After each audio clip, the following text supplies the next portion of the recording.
Can you believe that 1 year ago was our first show together? This little seed that was an idea for a show, now a follower count on X over 540 people, 1.5 million impressions. We're one of the top sources for Bison Athletics. And we just covered the Summit League tournament. Welcome back inside our Fargo studios after spring break, everybody. And welcome to the Bison Overtime Show. I'm Grant Hubbard, Peter Havelka, Ethan Ibach alongside. 1 year we've been doing this, Ibach. This is pretty good stuff. Yeah, I didn't think it was going to come to this when you texted me in, what was it, August of 2024? Yeah. I'm glad it happened, though. That was to be a writer. That wasn't to do this. But we can thank Henry Raddick, the GM of this place, for allowing us to do this. And you're the new guy here, but this has been fun. I mean, it's been an absolute blast this spring to be here and talk Bison basketball. Yeah, Bison baseball, on the other hand, they're just weird. It's just weird describing the Bison baseball team. They're 3-17. They're 3 wins. Monmouth, Vanderbilt, they're pretty good in baseball last time I checked, and the University of Minnesota. I don't know how to describe that, but that's weird. That's all I could say about that. Yeah, it's. I mean, you'll take wins where you can get them. Correct. I guess. For years, Bison baseball's come back from the Southern trips and been having a terrible record. So this isn't anything new, but it is a little weird this year that the teams I've beaten are this good. It also kind of serves as a test to see where they stand and what they need to improve on before Summer League play. Mm-hmm. Yeah, but taking a gander, well, again, we always talk football on this show, and the football schedule's out. We haven't had a chance to talk through it yet because I'm battling a cold, so pardon me about that. But schedule's out, and we look at my article. It's on the Spectrum website. 1,700 words I put into this article, so please read it. I'd appreciate it. Just going down the line through the schedule. So week 0 is August 29th against Jacksonville State. That's the first game as an FBS program. Likely be a night kickoff, which we're really looking forward to.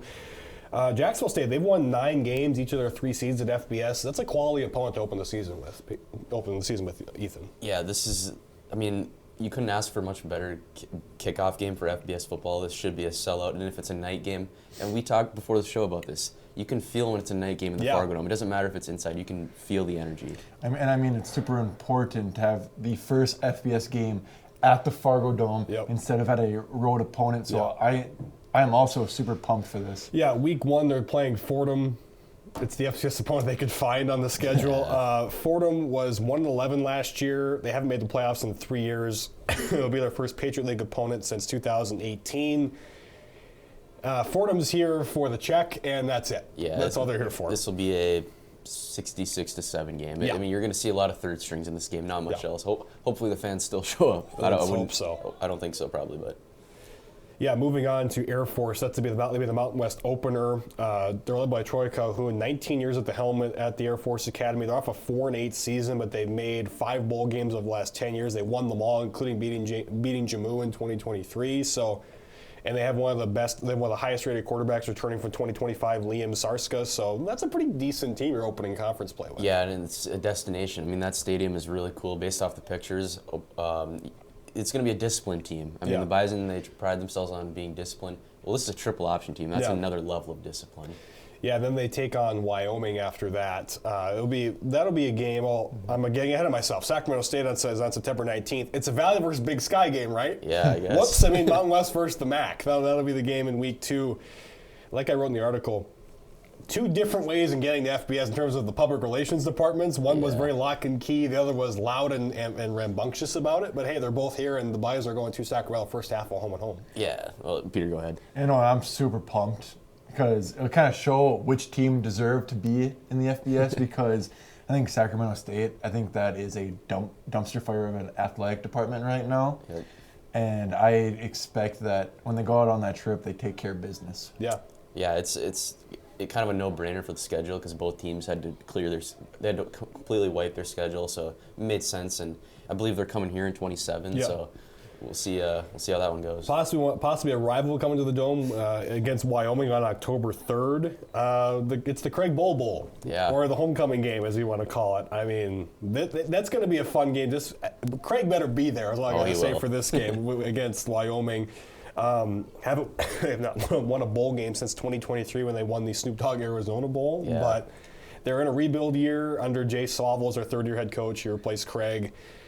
We'll see how Wyoming is this year. I don't know how Wyoming's going to be. Yeah, I think this is probably one of the most anticipated home games. Would you guys say? Yeah, I'd say so. For sure.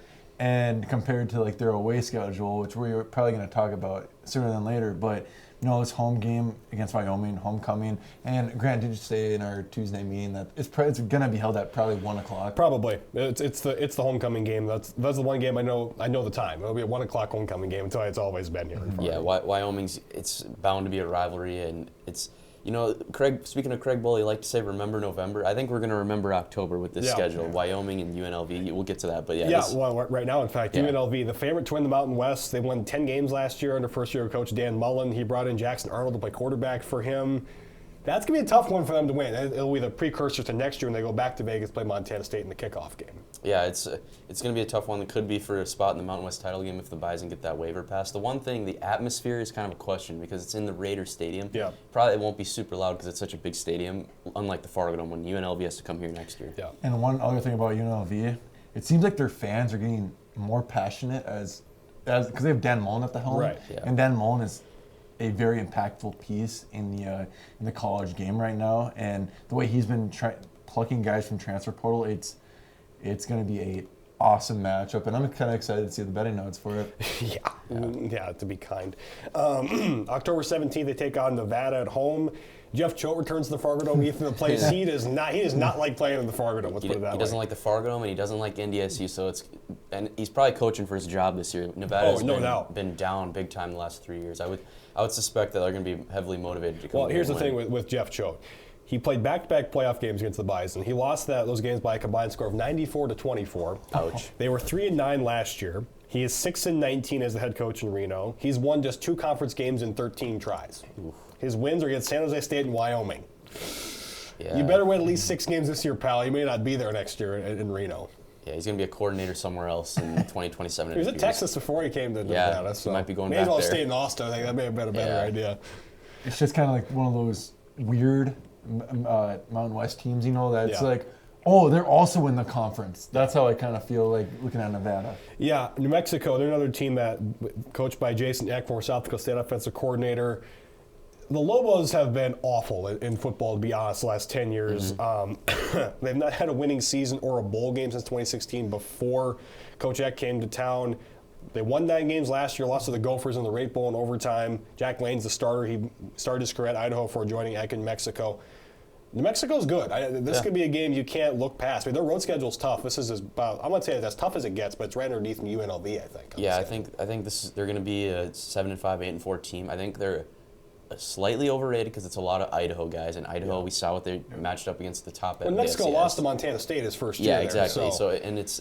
I'm sure he didn't like that at all. But New Mexico, they played with the Gophers, so it seems like they play up and down to their competition. And another thing about the Lobos is I don't think their fans are as passionate, but after a successful year, I bet you there's going to be a driving force of NIL that is going to their basketball.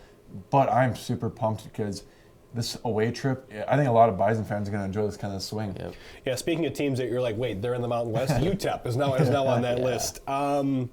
They're best known for being Texas Western, knocking off Kentucky in basketball. Yeah. Other than that, there is not one thing about UTEP where I go, that interests me when it comes to them. They've had 2 winning seasons in the last 20 years.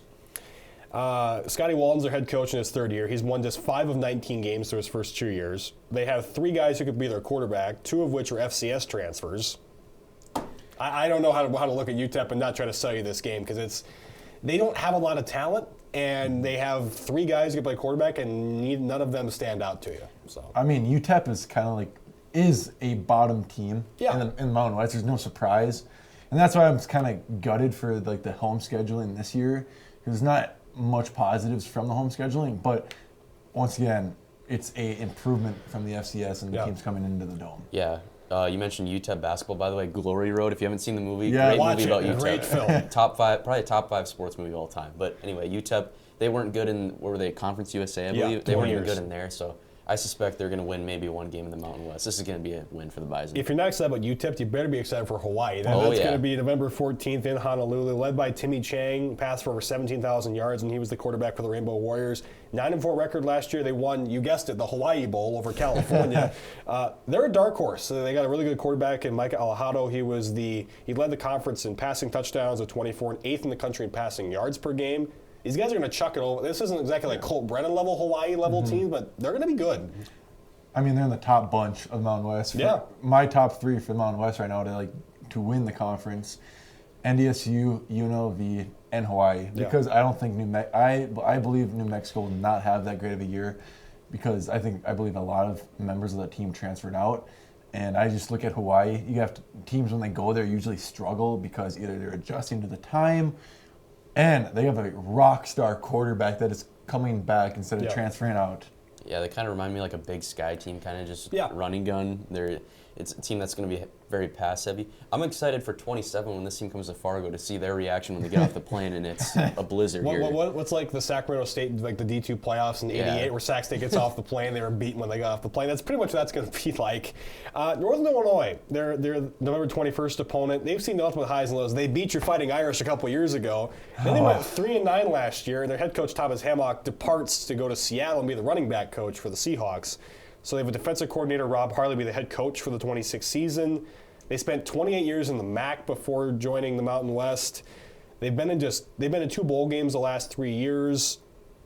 I don't know how to feel in Northern Illinois, because it's weird when your coach departs in February, and then you got to build a roster around an interim head coach. It's kind of like the way Stanford was last year. That didn't work. So we'll see how this goes. And it won't work, because going from the MAC to the Mountain West, all the traveling, and it's just an awkward location for the conference. And then another aspect of it is, like you said, the coach is gone. Yeah. And they brought in a coach that I don't think many fans were thrilled to welcome in. That's your D coordinator. Yeah, exactly. No big deal. So it will be, you get that one good win, but it's a turmoil program in my opinion. Yeah, it's Northern Illinois is on the downward trajectory, and they never were that good, to be honest. So it's like they're trying to fuel this like rivalry with the Bison. I just don't see it happening. But this is the final game of the regular season at home, so it's Harvest Bowl. It'll be amped up. Yeah, regular season finale is on the road on Thanksgiving weekend against our buddy Niles Hall and the San Jose State Spartans. It's technically a non-conference game. Don't go into logistics on why it is. It just is.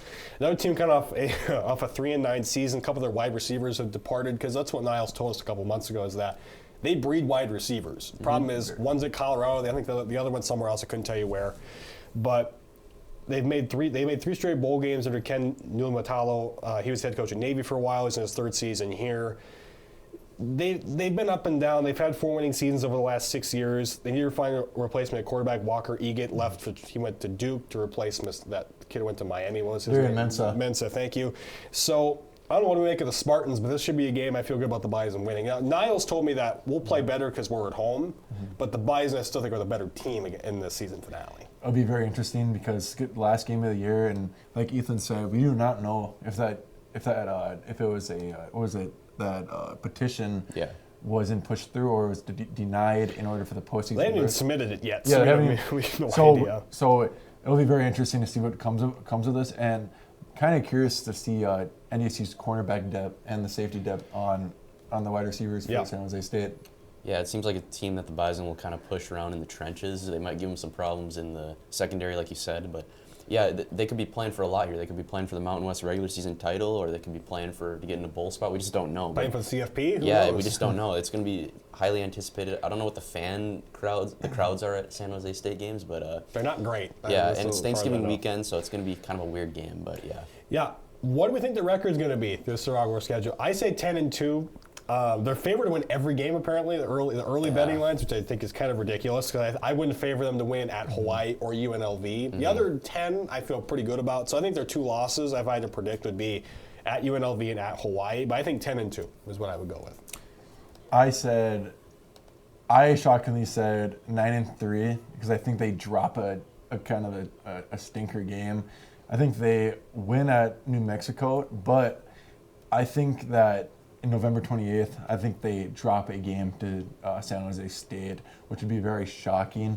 But I think 10-2 is obtainable. But I think we're going to see some growing pains coming into the FBS, and the traveling and all sorts of things, injuries, depth pieces. So that's why I have NDSU going 9-3 in their first year at FBS. Yeah, that's fair. I think the 2 games the UNLV and Hawaii games are going to get highlighted. I think at least one of those 2 they're going to drop. I agree. I think there's going to be one in there that we're not expecting. Maybe Air Force, maybe Wyoming, maybe somehow Nevada. The floor for me is 7-5. I don't see them losing more than 5 games with the schedule, because like we'll get to here, the opponent record for some of the win-loss record for some of these teams combined, not good at all. I'm gonna go 9-3. I'll have a safe bet right now at that. I could see them going 11-1, 7-5 is the floor, 11-1 ceiling. And to add on your point, if the floor is 7-5 and they end up going 7-5, I believe that we all have more questions than answers going into year 2 of the FBS. Yeah. Yeah, one thing we don't have questions about was the Summit League tournament you guys covered that fantastic while I was gone. I want to do this, so we'll go through this quickly. We'll just go through the games fast. We saw with North Dakota State and Omaha, not much of a contest in that game, 87-37. Just quick thoughts on that game, I guess. Quick thoughts. I mean, we kind of knew this going into the game. Yeah. It was going to be a 30-plus point win. And my positive out here is look at the points off turnovers and look at the total rebounds. Plus 25 rebounds. That goes a long way in a game and creating those extra possessions. Yeah, it was kind of a weird atmosphere because not even 2 minutes into the game, Avery Coonan looked like she blew out her ankle or something, and then she came back in and it was barbecue chicken from there. All right, we'll keep going through these quickly. The next game against Oral Roberts, the men's first-round game, 76-65. I don't know. To me, the score seems a little closer than the game was. Yeah. I thought the Bison were just the better team from the word go in this one. I mean, my main takeaway from this game is, Ethan, the Oral Roberts made 20 field goals. Yeah. 13 of the field goals were three-pointers. And, it looks closer it looks closer, but look at the bench, 24-8 bench points, tripling that mark. But both teams, you and I both touched on it, both teams did not shoot the ball well all game. Not at all. And it seemed like Oral Roberts played about as good as they could have for the most part, and that's why you see this close score. It wasn't this close. The Bison dominated. Yeah, semifinals for women against University of St. Thomas, 63-51 was the final. Another game where Coonan just went nuts, fellas. Yeah, I mean, going quick into the game. Yeah. At halftime, I was talking to Ibach about how, it's kind of like it's like a struggle bus because the guards are just kind of punishing, the Tommy's guards are kind of punishing NDSU's guards. But, that Avery Coonan takeover, the 2 consecutive and ones, set the pace for the third quarter and made them advance the ball in the fourth quarter. Yeah, the Bison fans that were there were great for this game. It was electric when she made that and one and they went on a run there. But, yeah, this game was close up until, like, the last 5 minutes. The Bison kind of separated themselves. But it was cool to see Coonan versus Sand one last time. And another plus in the points off turnovers because outscoring the Tommies by 14 in the turnover department. That is spectacular, and and if they should have been in March Madness, but that's another topic. That wins you games in March. Yeah, the game that to me that was most surprising when I was just cruising it in between games or whatever was the Bison men just beat the living crap out of Omaha. 74-50 was the final, and I just kind of sat there and I thought, where was Omaha? Because the games we saw against them in the regular season, they were some dogfights. This was far from that. I mean, you hold Omaha to 30%, you're going to win most games you play. And watching this game, it was the 11-0 run to start the game for NDSU. After that, it felt like Omaha was shooting just to get back into the game. And that's why they ended up going 4 out of 26 on three-pointers.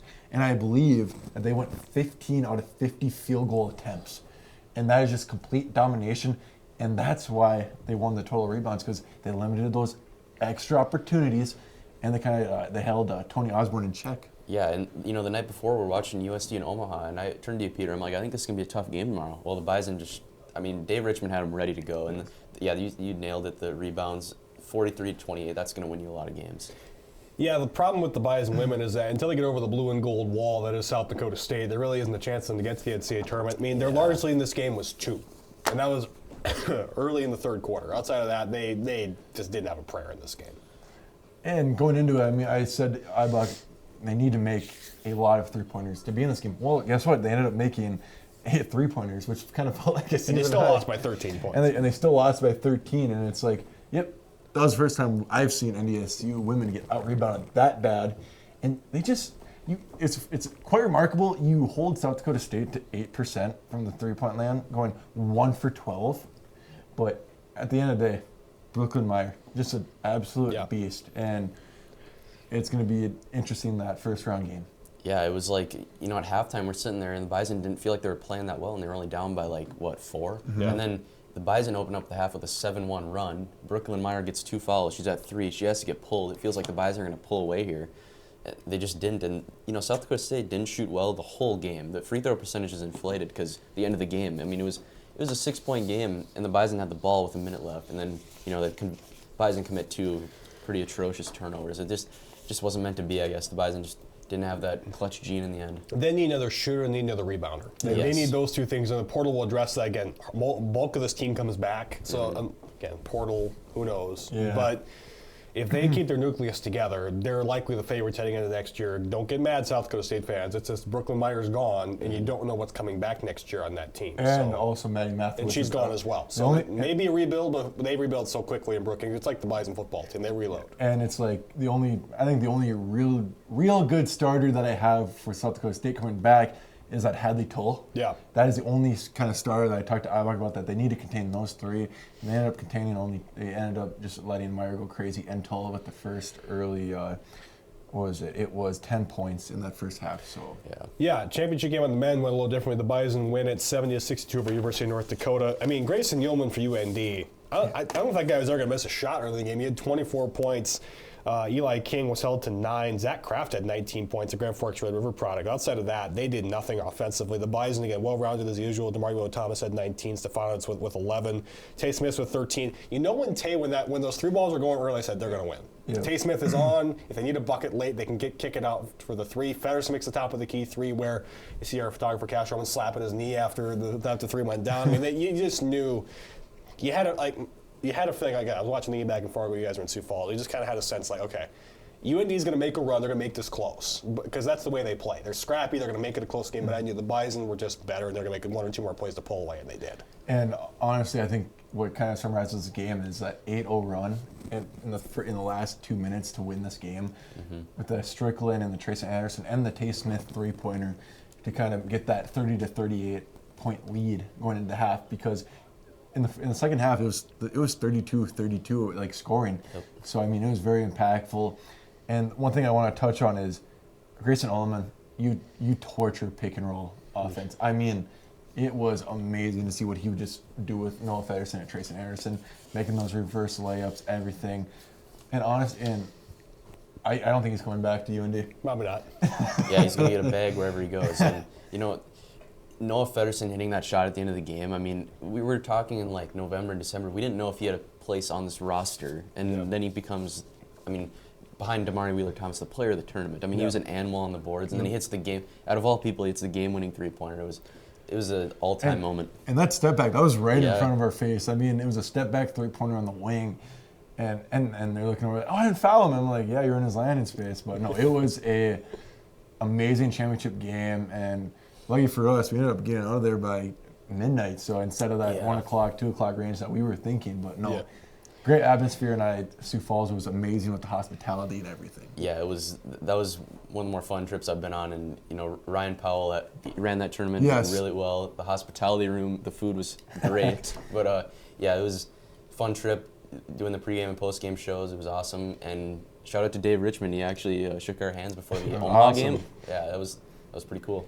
Again, we apologize for writing that article about you. We wanted you fired. That's on us. We wanted Brooks Strasser in here, not you. That's our fault. But so speaking of the women, they'll be in the WBIT. They'll be a number 1 seed in that tournament. They play Thursday against Chattanooga at 7 p.m. at the Shack.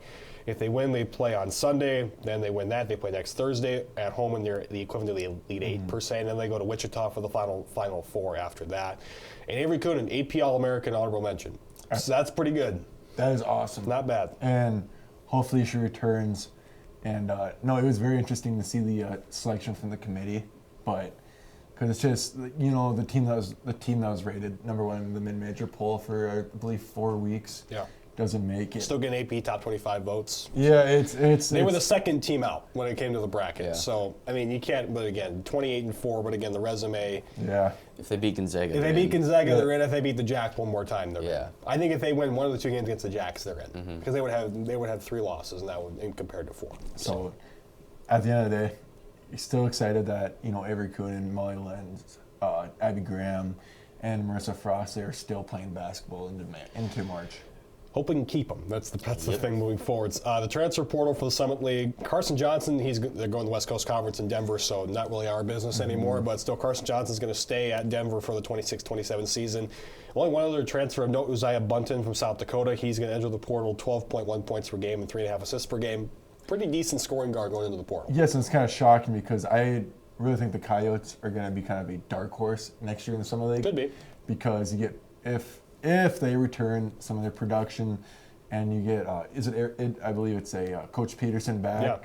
Which he is coming back. He is an amazing coach, and what he was willing to do with that roster this year is remarkable. Yeah, I mean, at this time last year, we're talking about like every all Summit League member entering the portal other than the seniors who are already graduating, and it hasn't been that much movement yet. So hopefully the Summit League, all the teams can retain some of these guys, especially the Bison. Yeah, what hot takes did we get right and wrong, Ibach? We'll start with, we only got 3 combined right, so this is on January 21st. I said that NDSU will win the Summit League tournament in one or both men and women. Obviously the men won. And then Grant, on the 19th of February, you said attendance for the men's Summit League title game will be under 8,000. It was just under 6,000. So I felt pretty good about that one. Yeah, and might I say a lot of them were Jackrabbit fans that were there, unfortunately. And then Peter on March 4th said at least one of the NDSU basketball teams will make the big dance. Should have gotten both, but yeah. And then moving on to the incorrect takes. Oh, God. This is going to take me a while to read, so brace yourselves. Grant, on January 15th, NDSU women will be a 12 seed or higher in the NCAA tournament. They probably should have been. The committee screwed me on that one. And then I said on the 5th, SDSU women and men will combine for 2 or less tournament wins. If the Bison women beat SDSU, I get this one right because obviously the men were a first-round exit. And then I got 2 wrong from the 26th in February.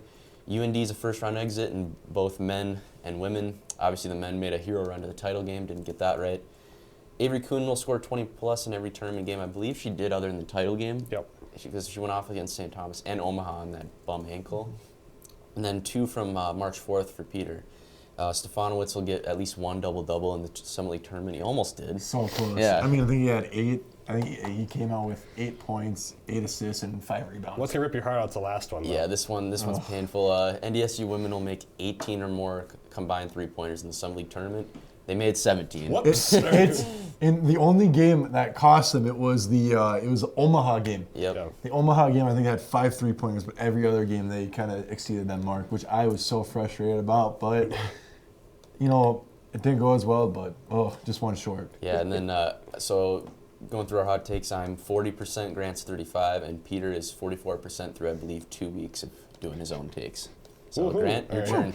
All right. Hot takes this week. I haven't had them for a little while. So, number 1, we're not saying that the Bison are going to beat Michigan State. All we're asking for is that they cover, okay? Yep. The line is 16.5 according to BetMGM. I think they can cover that. Yeah. I feel good about them covering 16.5. That's I know Jeremy Fears is a great player. Carr's a great player. We can get the full car wash with him. Like, all that's great. Just cover 16.5. 16 the hook is all I'm looking for here. This is not going to be as chalky a tournament as it was last year. Excuse me. I still think 2 1 seeds reach the Final Four. I like Arizona and Duke. As we'll see in our picks later, I think those are the 2 number 1 seeds. High Point beats Wisconsin. I think that's the most likely 12-5 upset. One more likely upsets. I think South Florida and Louisville is the other one because now Louisville lost one of their guards for this week. Rest of my look, High Point's a 10-point dog. I'd take the points on High Point there. I'll take them to win that game. Okay, I'm going to go against our picks, too, later in the show. 28th straight year, I think a team on the east side of the country wins the national title. It's like when the Bison win against the Jackrabbits. Until they do it consistently, I don't believe in you yet. So until Arizona wins the national title, I'm just going to take a team on the eastern part of the country. And the Bison are on that side, so you never know. And this, I think, is a slam dunk. A freshman we named the tournament's most outstanding player. There's so many good freshmen this year. Boozer, Dabonsa, Peterson, Pete, you name it. They're the guys on that list I didn't even mention. Houston and Fleming. I mean, you name it. There could be a guy. There's a guy in each number 1 seed that's got a freshman of the year candidate. So those are the 5 I got. Rip it apart. Yeah, I think they should cover the spread against Michigan State. I think they're balanced. They're built to do that. And then the number 1 seed thing, people are going to say that's not really a hot take. I think you look back to the Final Four. What was it, 2 years ago in San Diego State? And yes. There's only been 2 times where it's been all number 1 seeds. Yeah, and one of them was last year. Last year, right. Florida, I think, a little overrated. Duke, you never know. They choke sometimes. They have some injuries as well, so that's... High Point, I love this one. Almost all of my brackets, by the way, I filled out about 20. I have an issue. Get help. High Point, they average, I think, 90 points a game. Wisconsin, not very high on them. I love this one. Those last 2, I could easily see those happening. I don't got much on that. Yeah, and I was over here on Hot Mic with Kolpak. The NDSU plays the March Madness games are really close. Yeah. Unless you're Duke with Zion. Right. That's 3 of the top 10 draft picks in next year's. That one we can excuse. The other ones, okay. And then I really like Zona this year. Yeah. I think Duke's a little toss-up. I think Florida could possibly make a run, but I could see at least 2 number ones reaching the Final Four. I like Wisconsin because they can play defense somewhat. Yeah. And High Point is kind of a weak conference. Yeah. And then I cannot believe we've gone close to 30 years without a western side of the country team winning the national championship. You would just think that naturally, but I guess not. And then I think this tournament, you were absolutely 100% right. I believe that a freshman will win the tournament's most outstanding player because you look around all the teams, there's not really a defining junior, senior, sophomore. Yep. I mean, you look at all the polarizing players. Boozer, he is a real point forward. Yeah. And then you have Darren Peterson, if he plays. And then what's his nickname? DNP? Something like that. I thought that was really funny. And then Cole Pete, he does not look like a freshman. No. He is built, and I'm just excited to see his matchups because at the end of the day, it's the best basketball in the world and it's the best time in the world. Also, a Big Ten school has not won the national title in 26 years. Last one to win it, NDSU's first-round opponent, which is Michigan State. All right, let's get to the bulk of why you clicked on this video. It's going to be our March Madness picks. So here's how we did this. We went through a bracket together. The team needed 2 votes in order to move on to the next round. So let's start in the East region with our picks, starting with Duke and Siena when we get the picks on the screen, guys. Duke and Siena to lead things off. Let's just say Duke and move on. Yeah. I think that's a good start. Ohio State, TCU is a toss-up. We're going to pick Ohio State. Why, Peter? Because Ohio State plays in the Big Ten and TCU is, I think they are fraud. Okay, fair enough. These are 2 very close teams in terms of net ranking and statistically. Ohio State's just been playing better lately, looking at their schedule. Don't know a lot about TCU. Well, TCU pushed Florida, which is why I was a lone vote for TCU. I thought they, even in their losses, they played some really top teams really closely. So it wouldn't shock me if I picked TCU. It would not shock me at all if Ohio State beat TCU. And the reason I like Ohio State in this matchup is because it's a coach who's coaching for his job right now. They have versatile guards, and they played Michigan super close in the Big Ten tournament where the stakes are as high. So I think Ohio State understands it's win or go home. Yeah. And so I think they'll bring their A game. Yeah, St. John's and Northern Iowa, you and I returned to the tournament for the first time since 2017, I believe. We're going to pick St. John's. I feel pretty good about I think St. John's got screwed. I think they should not have been they should have been a top 4 or 3 seed. I mean, they won the Big East. They blew out UConn, the conference title game. I feel bad for UNI. Like, UNI is a good team, but St. John's is just better. As a selection squad, how are you putting St. John's as a 5th seed? Not even a 4th seed. No. That's and UConn, the team that, and I understand UConn got the best one in the year, but for the conference championship, they are Big East champions. Yeah. And they're the 5th seed. Yeah, this isn't the juggernaut Northern Iowa team that beat Texas in 2017. They should have been in the Sweet 16 that year, and then lost A&M when they blew that lead. Yeah, I'm just not betting against Rick Pitino in the first round against Northern Iowa. Yeah, so Darren Peterson going against Cal Baptist. Should we take Kansas and move on? I mean, no offense to Cal Baptist, but I just think Kansas is just a downright better team in that one. Louisville, South Florida, again, one of the top guards for Louisville, not going to play in this game. And South Florida, one of the hotter upset picks, and we're with them. We're going with South Florida. We're going South Florida just because, guys, how many wins does Louisville have against Quad 1 opponents? 0. None.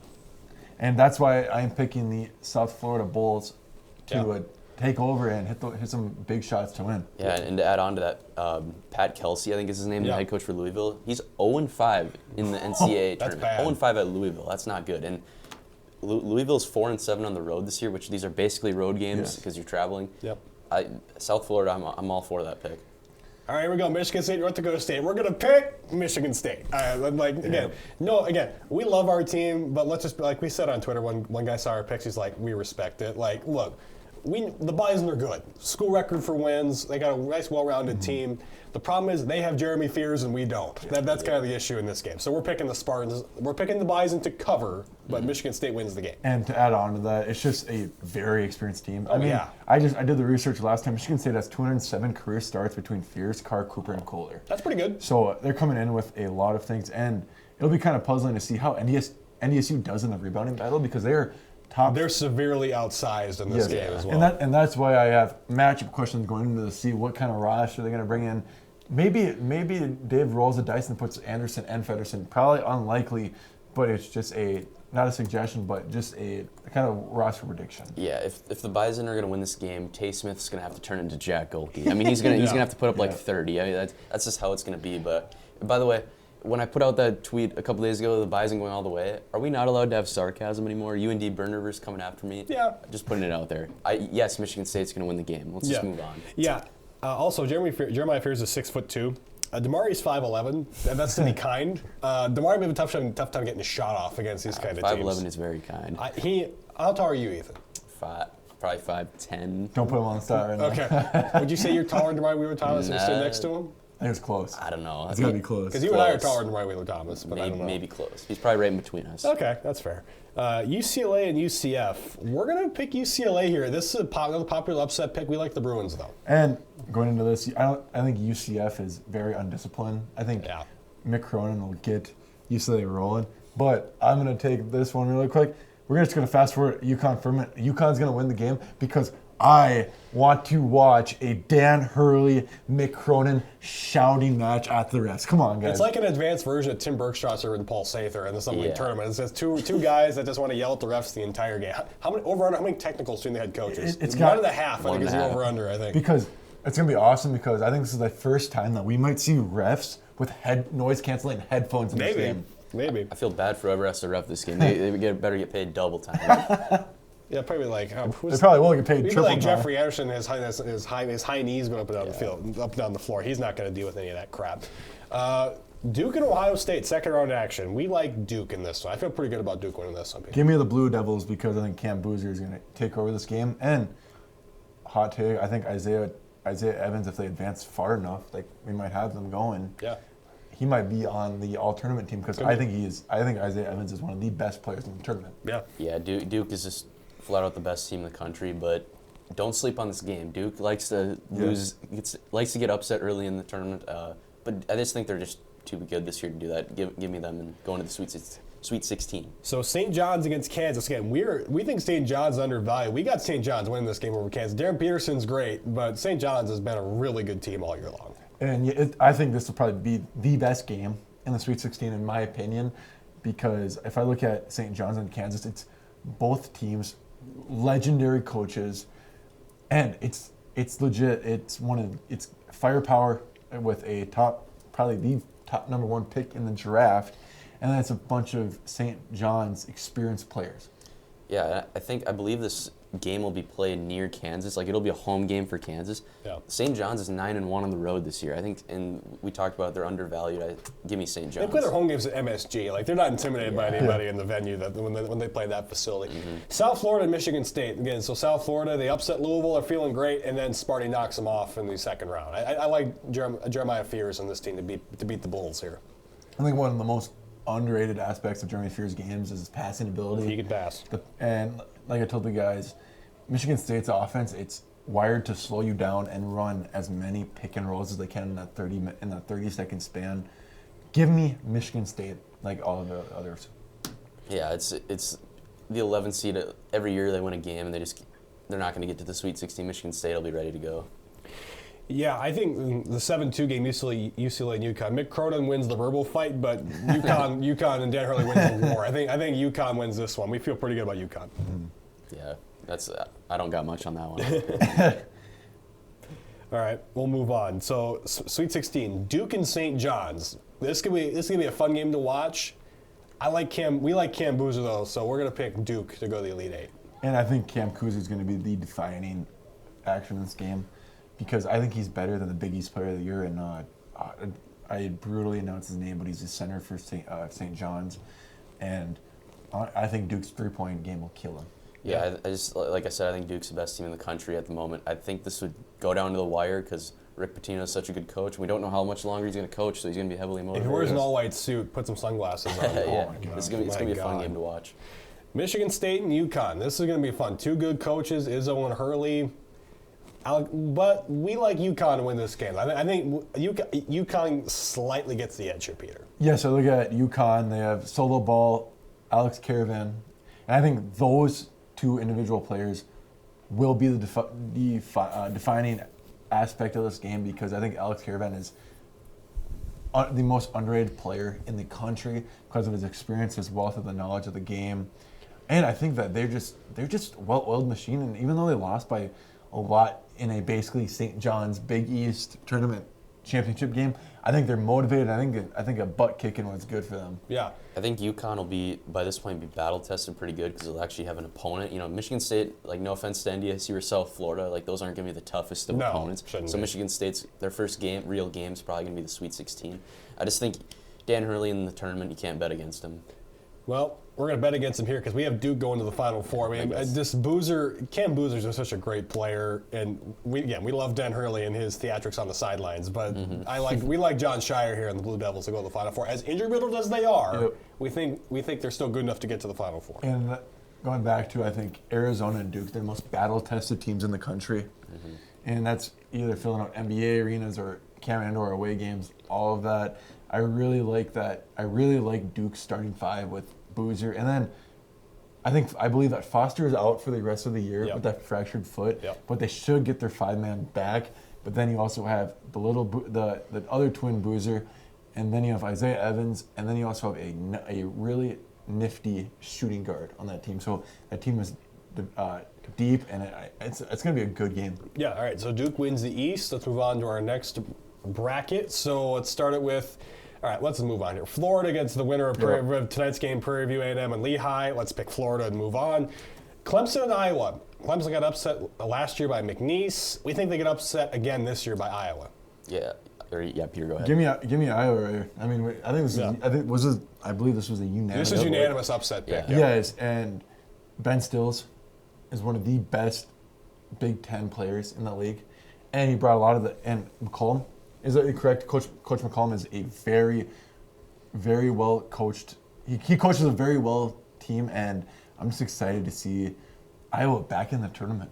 Yeah, I think the one thing that stands out to me is the turnover margin. I mean, Iowa, 9.7 plus 9.7 turnover margin. That'll get you a lot of wins in March. I see them winning this game. I clicked ahead, so you already saw it. We have Vanderbilt beating McNeese here. Vandy's been resurgent this year. They had a nice stretch going there during the early part of the season.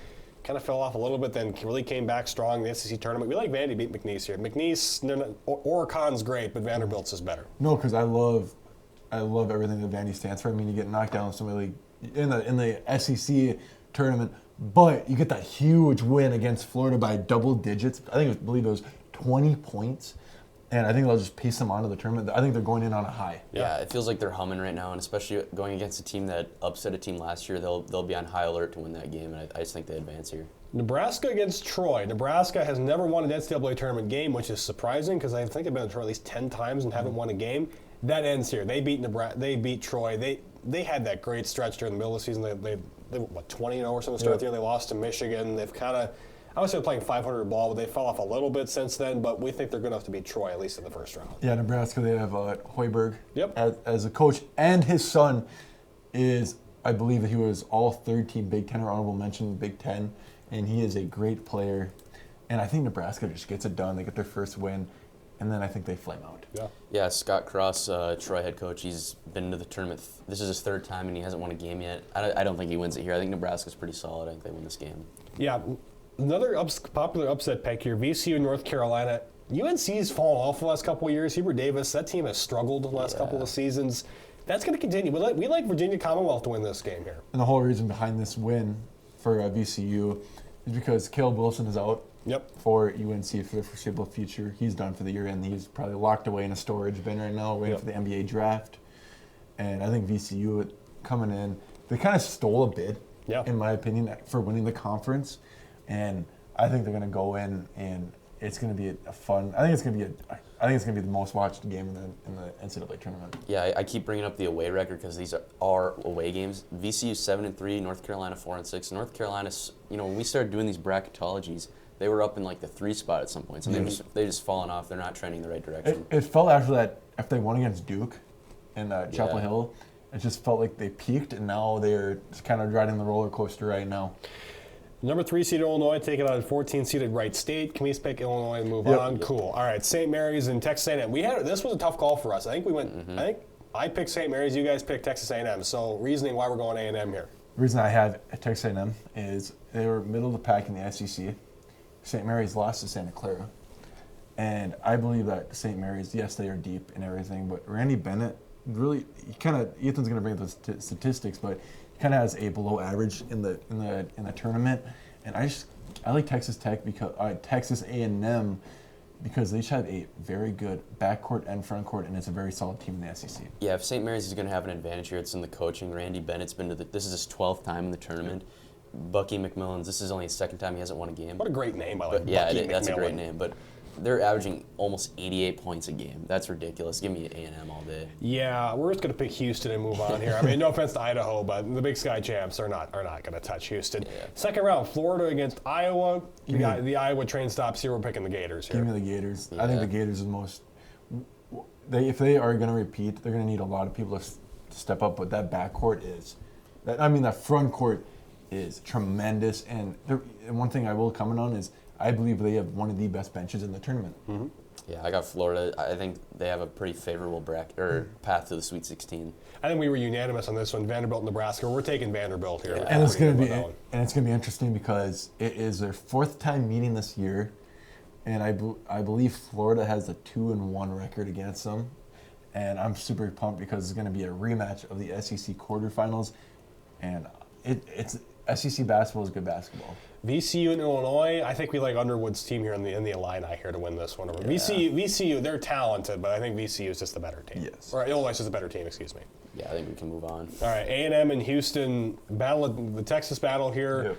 I mean, we've seen Kelvin Sampson's team bang on that door for so many years now. I think they get by A&M. I want to say with ease, but they get by them. I would say, again, not comfortably, but they're always ahead by like 7 to 10 points. And kind of game. And the other thing about Houston is, we've got to comment on their defense, the best in the country, and they bring a lot of experience back into the tournament. Yeah. Yeah, and you talk about a team that plays really good defense. This is a team that averages almost 90 points a game. That's a great second round matchup, but I think Sampson's going to be really motivated to finally get over the top.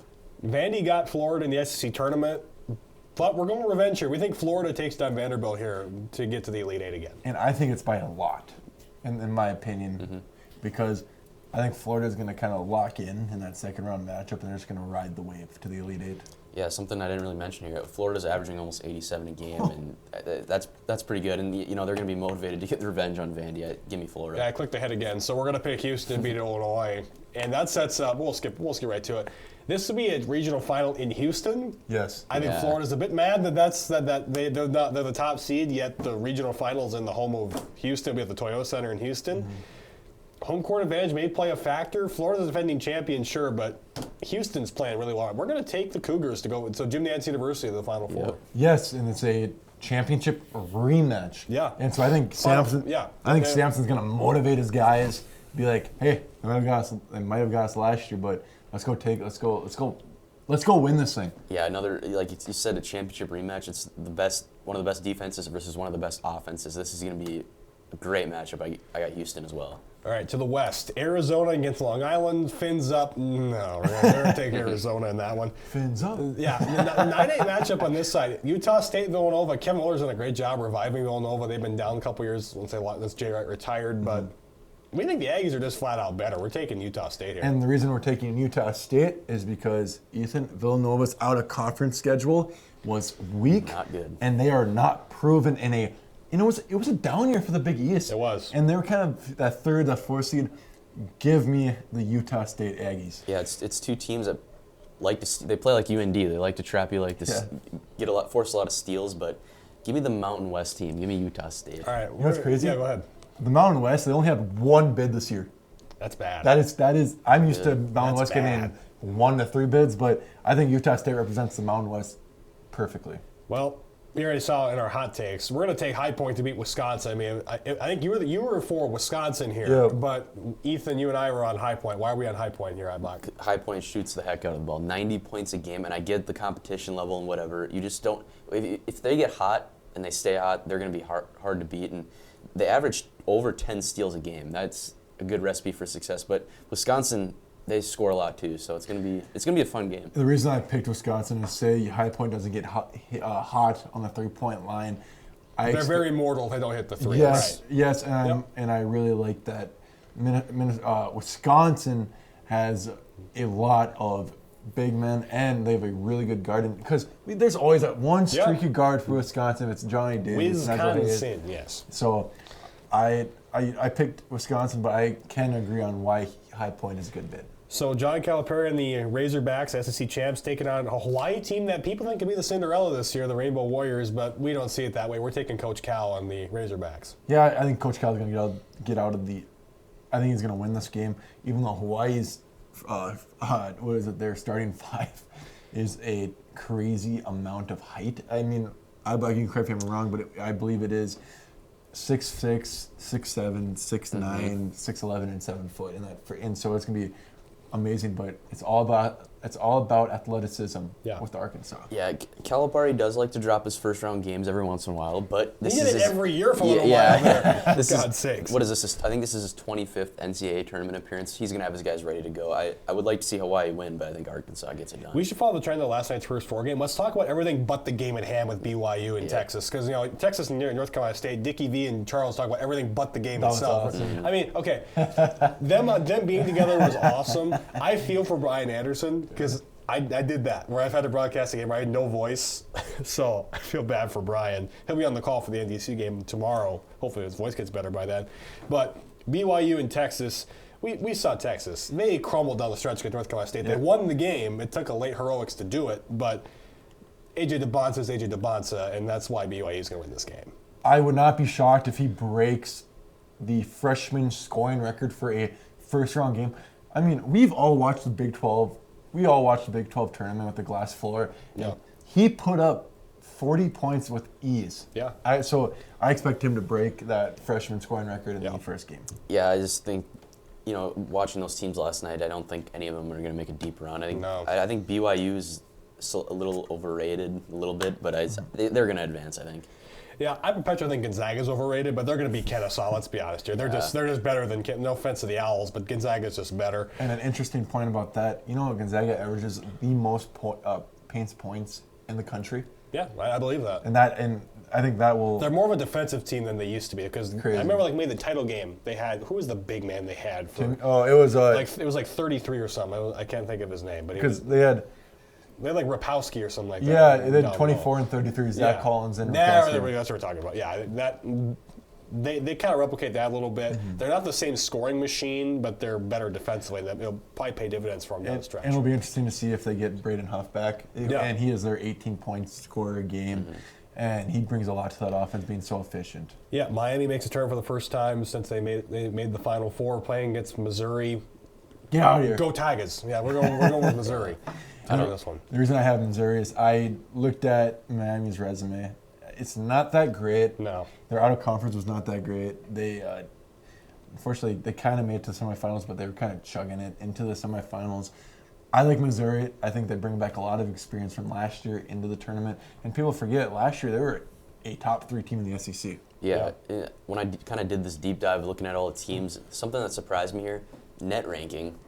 We hate the Nets. Oh, we already know. Don't Miami's 32, Missouri's 58. Really? Whoa. I don't agree with that. I don't Seriously, like Miami. What is the formula for the net rankings? Yeah, I don't like it. Give me Missouri. Okay, if Queens is ranked ahead of Purdue, I'm walking off the set. Anyways, we're picking Purdue. Let's move on. Arizona and Utah State. Charles Barker said it's maybe the Arizona Invitational.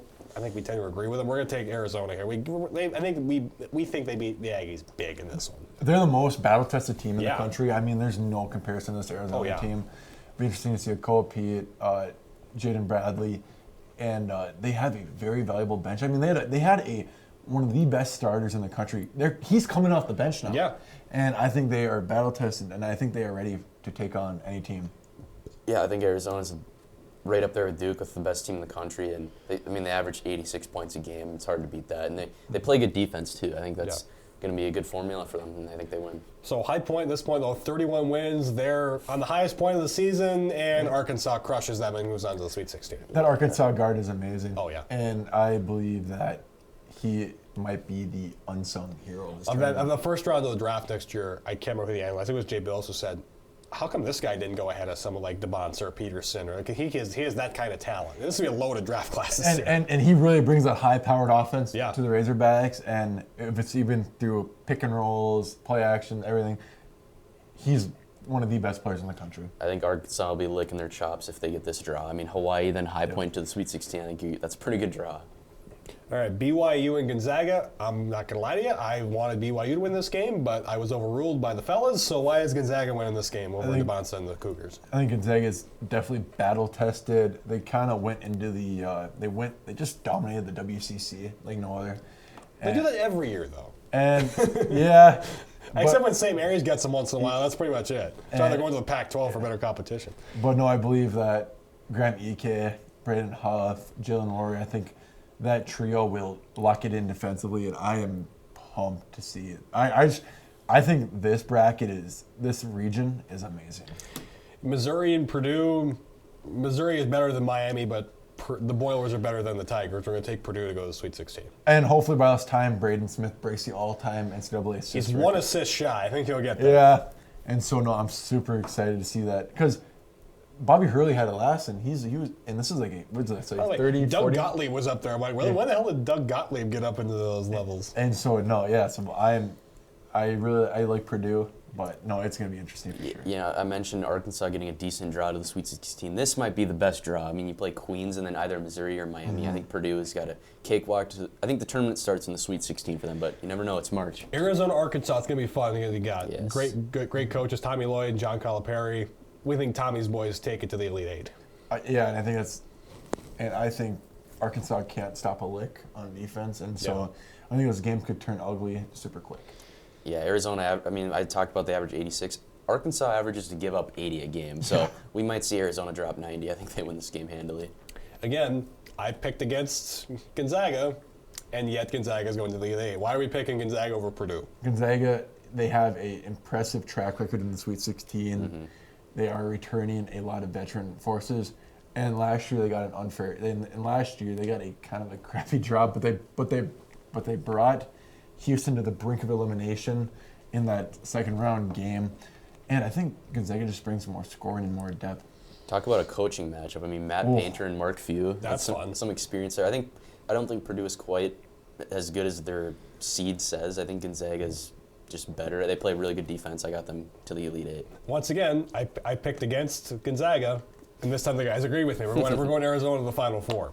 Yeah, I couldn't pick Gonzaga again this time. Arizona's just too good. They're a juggernaut. Yeah, I think about Arizona. Like I said many times before, what are they? The most battle-tested team, and I'm just very curious to see what their shooting splits are going to be in this tournament. The Midwest is the bracket that somebody has to come out of. It's kind of among the four. It's the least interesting, but we'll pick it anyway. Again, we'll move on. Yeah. Michigan dominates Howard. This won't even be a game. It was a really fun first four game between Howard and UMBC, but Michigan beats Howard. Let's just move on. Anthony Edwards University takes on St. Louis. We're going Georgia. I mean, like St. Louis, mid-major powerhouse. They're good, but the Bulldogs, they're going to win this game. And I believe that St. Louis will keep it close with them, but I think that Georgia, after getting bounced last year in the first round of Gonzaga, I think that it'll be amazing. Grant, you're gonna love this. The net rankings: St. Louis 30, Georgia 33. You know, these teams statistically match up pretty well. But it's a mid-major versus an SEC team. 8-9 games are really hard to pick, but I would say Georgia's gonna win. This is one of the more popular upset picks was Akron over Texas Tech. We're taking the Red Raiders, though. Why are we taking the Red Raiders? I don't see it. I think Texas Tech, even though they lost JT Toppin, the first team All-American, I believe that they have the offense, and that coach is coaching, trying to succeed and get a new contract extension. I really like their roster, too, even without JT Toppin to make it past Akron. Yeah, these two teams are combined 26-19 in the NCAA tournament overall, so two experienced coaches. I can't pick a MAC school. Texas Tech plays pretty good defense. I got them winning. Yeah. Next game, Alabama against Hofstra, the 4 and the 13. Alabama was without Aiden Holloway because of course Stephen A. Smith. He couldn't stay off the damn weed and is now. I think it's actually cocaine, but anyways, we're gonna pick Alabama to beat Hofstra. I don't think that's even a yeah. This whole Aiden Holloway situation, it's kind of weird that it's all happening like right now. But it was bound to happen. It's marijuana. I was right the first time. Yeah. You couldn't stay off the damn weed. And so No, I just think that that's Aiden Holloway. They'll win the first round, but it'll be interesting in the second round. Tennessee, again, the game has still yet to be played with Miami of Ohio and against SMU. It doesn't matter to you guys. We're going to take we're going to take Smokey and Tennessee to beat probably Miami of Ohio. Yep. So what are we thinking? I believe that Tennessee is one of the most physical teams in the country. They rebound the ball like no other team, and once again, they have a rising freshman, Nate Arnett, who is, he's been kind of iffy this year, but no, I think every freshman will break out in this tournament. Yeah, and Rick Barnes, their head coach, this is his 30th time in the tournament. I mean, he knows how to coach. Is that a lot? Yeah, that's a lot. 30 years. His 39th season head coach overall. So, and Miami, Ohio, as fun as it's been watching them, or SMU, they're not beating them. Again, we'll skip past Virginia and Wright State because Virginia is better than Wright State. Yeah. Kentucky, Santa Clara. This is an interesting one. This was close. I think we went either way on this one. We went with Kentucky to win this one. So this Kentucky game, it was against Santa Clara. It was kind of shocking to me, but I have to rule with the Wildcats because even though Mark Pope is 2-3 in NCAA tournament history, I think that with this roster, and I quote, $22 million roster. That's more than the Buckeyes that won the national title in football, for God's sakes. It better be good. So I believe that with this roster, I'll at least win one game. Yeah, it's kind of a weird matchup. I don't got much on this. I just got Kentucky moving on. Same goes here. Iowa State, Tennessee State. We're going to pick the Cyclones and move on. Michigan against Georgia. If this was football, it'd be a great game. In basketball, we're going to take Michigan to win this one big. Yeah, Michigan, one of the most dominant teams this year in the country. My only knock on them is they kind of struggle to shoot the ball from the three. That may hurt them down the line as we make our picks, but Michigan, let's for now in the Sweet 16. Look at the rebounding margin here. I mean, Michigan 8.8, yep. Georgia 0.7. Give me Michigan. Again, this is tough. Texas Tech and Alabama, both teams without a starting guard. But we're going to take Texas Tech. So the reason we have Texas Tech is we all unanimously said if Aiden Holloway does not play the game, Texas Tech. Yep. But if Aiden Holloway plays the game, it kind of turns into a 40-60 split with Texas Tech. Well, Holloway's no longer on the Alabama roster, so I don't think he's coming back anytime soon. So I mean, it's just I can't believe that happened. Yeah, I think Texas Tech plays a little bit better defense. It seems like to me. I'm not very high on Alabama. They score a lot. They don't play great defense. Yeah, I was high on Virginia. Then you two thought Tennessee was the better pick. So why are we going with Tennessee over Virginia? The ACC is, I believe the ACC is one of the, not as bad as the Big East this year, but I'm not very faithful in the ACC. Virginia, not that great. I mean, they went toe-to-toe with Duke, but I think Tennessee has the experience. But we can't forget that Virginia Virginia's coach led UMBC to win against I believe Virginia. Yeah. Unironically. Yeah. But no, I have Tennessee winning here, and I just believe that they can control the rebounding margin, and they just dominate the paint inside more. Yeah, it kind of feels like it feels like Tennessee is just the better team overall. I'd love to see Jakari White make a run here in March Madness, kind of like Grant Nelson did with Alabama, but I got Tennessee. All right, so $22 million roster, right? It's like people like that Chuck E. Cheese, the ticket blaster, it's kind of like a cyclone. That's pretty much what Iowa State's going to be to Kentucky, all that money flying around. Iowa State, we think they win this game and win it big. Iowa State's just flat out better than Kentucky. And Iowa State is probably in my top 8 teams of. This team could win the tournament for sure. Their seed reflects that. Top 8 team. And I think they're lengthy. They can shoot the ball. They have 2-point forwards, and a loaded Big 10 in a loaded Big 12 conference. Hoofed. They made some teams light work. Yeah, I think Iowa State got a decent draw here, pretty much to the Elite Eight, you could say, if we pick them to beat Tennessee here. But I got Iowa State. All right, Sweet 16, Michigan and Texas Tech. We think the magic carpet ride for the team with an injured guard. One of them had to lose. I mean, I think Michigan beats Texas Tech. Yeah, and there's a reason why EXL was the Big Ten Player of the Year. Yeah. And that dude is a baller. Good player. And that's why I have them. Because JT Toppin's not going to guard him. Yeah. So that's why I have them over Texas Tech. Yeah, it feels like this is kind of where the magic run ends. I think Michigan's just one of the more complete teams, and let's just move them on. Yeah, SEC and Big 12 in the Sweet 16, this was a tough one for us to pick. We think Iowa State pulls this one out. Now, the reason I have Iowa State winning over Michigan is all the reasons I provided in the last game. More versatile, can shoot the ball better, and they're better in transition at pretty much everything than Michigan. So, and lastly, I think that Iowa State had a really good Big 12 tournament. I think they're gonna former SDSU coach, what's the last name of the Iowa State coach? Otzelberger, I believe that he will coach his butt off in this game. Yeah, I don't know. I don't really got much on this. I just think Michigan's a better team overall. We can move on. Okay, the graphic is wrong. We have Iowa State beating Michigan in the Elite Eight. That's wrong, but that's okay. You said it already that Iowa State was going to beat Michigan. That's on me. A lot of graphics being put together this week. Okay, in his defense, he had to make 83 graphics for this week, so we commend his efforts. So if he misses one, it's okay. But okay, so cross that out. Iowa State is in the Final Four. Yeah. All right, so Final Four. There you go. Iowa State. We got it right here. Woo! Okay. All right, so Final Four. Duke against Houston. Give me Houston. It's Duke. Oh, that is awkward. I think I was reflecting on my bracket right there, but yeah, I guess we're rolling with Duke right now. We just check. Yeah, it says Duke. Oh. I'll take over here. Ethan's gonna clip that and post that later. Houston. I would love for Kelvin Sampson to get to the title game again, but I think Duke is just better overall. Houston plays good defense, but Duke, give me Duke. Okay, can you handle this one, Peter? No, I can't. Okay, we said it was the Arizona Invitational, so we're gonna move Arizona along to the championship game. Yes. I got. That's it. I think Arizona's might be the best team in the country. They'll set up a great national championship game. Iowa State kind of feels like that'd be a hero run for them to get here, but yeah, I got Arizona. I like Arizona too. Arizona, like Chuck said, it is the Arizona Invitational, and I think that Arizona could just easily win this game because I think if they outshoot them and they put Duke in a hole. Oh, it'll be interesting. So rematch the 2001 championship game, Duke and Arizona. You think maybe Duke because they got Boozer, that great team that they have. But again, one team has co-compete, and that's Arizona. We think Arizona wins this year's national championship, fellas. Yeah, it feels like Arizona's been right there for a few years here. Duke has too, to be fair, but I just think. I don't know, something about Arizona, they play really good defense, and I think that carries into tournaments like this. Yeah, Arizona. Good defense, and they find different ways to win huge games. If it's a buzzer beater, if it's a defensive stop, the out of conference schedule is amazing for Arizona. The Wildcats should make this run and should win this national championship. Are you sure it's not Houston?